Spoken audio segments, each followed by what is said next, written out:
Hello everybody, how are you all? I hope you all are fine. Children, today we will learn about letter G. आपको पता है आज हम किसके बारे में सीखेंगे? Letter G के बारे में. So shall we start? Okay. G G gift. G G green. G G gap. All the sounds are in the beginning. G G goggles. There are 3 G's in the beginning and 2 in the middle.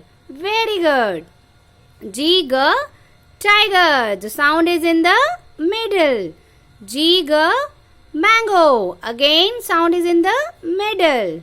Now ending sound G G frog.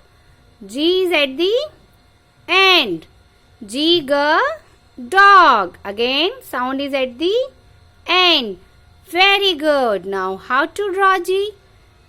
Make a C first and then sleeping and standing line. Very good. That is capital G. Now small g, standing line and curve, and again make a big curve. That is small g. Okay, bye bye. Take care. Love you all. Stay home. Stay safe.